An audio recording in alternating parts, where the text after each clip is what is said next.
Hi, my name is Patrick. Score 100% in CAT 6 times. This specific video is on how to practice CAT DILR. So for mainly for students who have completed the syllabus, this is for you. So avoid going back to books. Recommended as per DILR. In maths, you need to go back to books. I understand the concepts are there. But in DILR, normally what comes in the exam and what is there in the books are completely different. Books are important to clear the concepts, but once your concepts are clear, I think you need not go there for practice at least. For practice, refer the best sources, the mocks, because the question, as I said, coming in the exam is quite different from the books. Okay, and normally what happens, the question that come in the exam are from multiple concepts combined to one question. Unlike in the books where it's one concept per question, so that's where it makes a difference. Okay, good source for practice, mocks. So current mocks, which are for the current year, or the recent past 1-2 years mocks of most classes, whichever classes you have. But what happens in past mocks, I mean old mocks which are there, the questions could be a little different.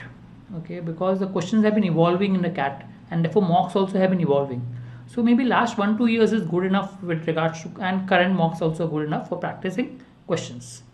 Okay, avoid old mocks as far as possible.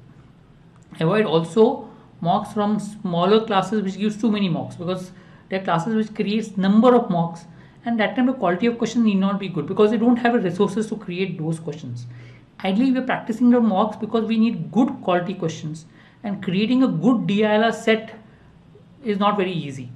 Okay, so that means if a class is giving too many mocks, they need to have resources to create that many questions, because each question to create in a DILR set becomes very difficult. I know it because I create my own mocks, and I know the difficulty it takes to create a DILR set or a con question. So avoid smaller classes with number of mocks, because the quality of question may not be on par with CAT. Focus during practice. One is to able to identify the difficulty level of the set as fast as possible. That's one thing that is important. Most important, let me put it, because when you're doing the mocks, if you're able to identify difficulty level of the questions, you will know which set to solve, which set not to solve. Also, parameters to decide what makes the set difficult. Maybe too much data, too much calculation. Now, this could differ from person to person. There's no uniform. Say I'm weak in calculation, so anything with calculation I may leave it. Okay, or maybe I'm little weak in the DI part, I may leave DI. I may weak in logic, I may leave logic. Based on your comfort level, you can decide what parameters.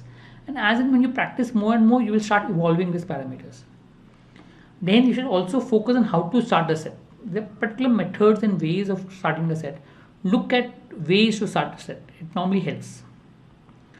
Then look at process of solving, the overall process of solving. You start the set, but there's a whole process of solving the set. How do you go about from the start to end? Where do you waste a lot of time? Identify the areas where you waste time, because in the end you have to solve it fast. If you can reduce the time in your whole process of solving, that could help you to solve the set faster. Also, possibly try to get better approaches to solve. So one way of how to practice, I would say, is initially before you start solving, spend 1 or 2 minutes per set to find a difficult level. This may involve a little bit of solving also. You can start the set, but within 2 minutes you should be able to find out how difficult the set is. So start with 2 minutes. Over a period of time with practice, you should be able to do it in 1.5 minutes, difficult level of the set. But 2 minutes also is a good enough time to decide on the difficult level of the set, if you can do it. Once you do it, then try to solve the set, not more than 25 minutes per set. Some people keep on trying to solve one set for hours and hours. Doesn't make sense. 20 minutes max, or maybe 25 minutes, not more than that per set. Okay, try solving. It's important to try solving on your own, because that is what will help you over a period of time. Don't directly jump to solution. You have to try to solve. Then look at the solution, try to understand the solution. Then go back and see which area did you waste a lot of time. So once you understood the solution, then go back and say, because in the end, improvement will happen when you can reduce the time that you can spend on. Also, how would you approach the set? Suppose you have to solve the same set again. How would you approach it? Is there a specific way you would solve the set? Think about it and try to figure it out. And if there's a new pattern of solving, to note it down, because different kind of questions have different pattern of solving. If you find that this particular question is different from others, or is a different way of solving, note down the pattern, understand the pattern, and solve. So look at this approach of solving. I mean, basically, a focus is trying to make out a difficult level of the set.